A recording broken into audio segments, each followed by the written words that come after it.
I rise today to speak in opposition to the nomination of Chad Readler to be the Sixth Circuit Court of Appeals.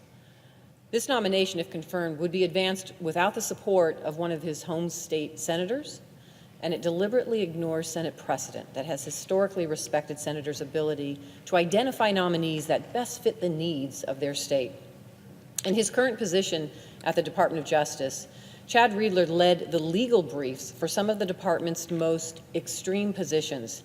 He defended President Trump's travel ban, led efforts to end DACA, supported the inclusion of a citizenship question on the 2020 census, suggested that the structure of the CFPB was unconstitutional, and argued that businesses should be able to refuse services to same-sex couples. Mr. Readler also led the DOJ's legal brief for the Texas versus U.S. lawsuit, arguing against the Affordable Care Act's protections for people with pre-existing conditions, even while 3 other career attorneys at the DOJ refused to do so. Think about that for a second. This nominee took up his pen and drafted a legal opinion at the Department of Justice that stated it was fine for his department not to defend the law, a law that protects millions of Americans' access to the critical health care they need. And if that wasn't enough to shock the conscience, Mr. Readler's nomination to the Sixth Circuit judgeship was announced the same day the brief was filed. Is that a coincidence? Maybe. But since 3 other career lawyers at the Department of Justice resigned rather than draft this brief and violate their duty to the law, I think it's fairly obvious.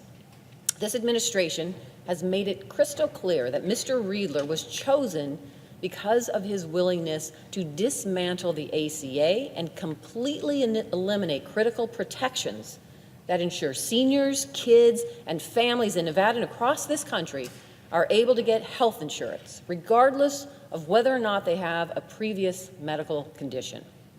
For many Americans, denying vital health care protections and access to care is truly a matter of life and death. President Trump and Republican leaders have promised to sabotage our health care from day one. And this nomination is another example in a long line of legislation, nominations, and executive actions aimed at ripping away health care coverage from hard-working families in Nevada and across the country. The Affordable Care Act is quite simply the law of the land. Its patient protections have wide bipartisan support, as evidenced by Congress's inability to pass ACA repeal. Since its inception, over 400,000 Nevadans have gained health care coverage, including 158,000 children. Tens of millions more Americans across the country have gained access to affordable health insurance, prescription drug coverage, mental health service, and preventative care. The ACA's provisions have also guaranteed that over 1.2 million Nevadans with pre-existing conditions won't be denied coverage because insurance companies deem them too risky to cover. You know, we cannot go back to the day when women and veterans, cancer survivors, and children with disabilities were charged more for health care or flat out denied coverage. Americans need us to work together to defend their access to quality, affordable health care, not just in Nevada, but across this country.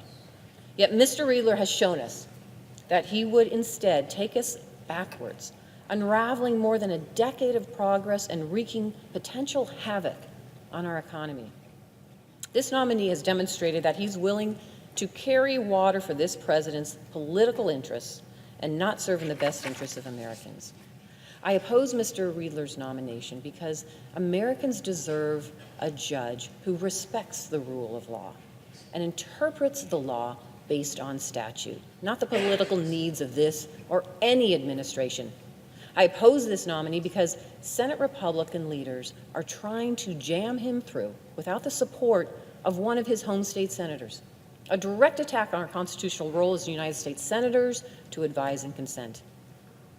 And I want my colleagues to know, a vote in support of his nomination is a vote in support of unleashing chaos on the American health system, eliminating pre-existing condition protections, and would result in millions more uninsured.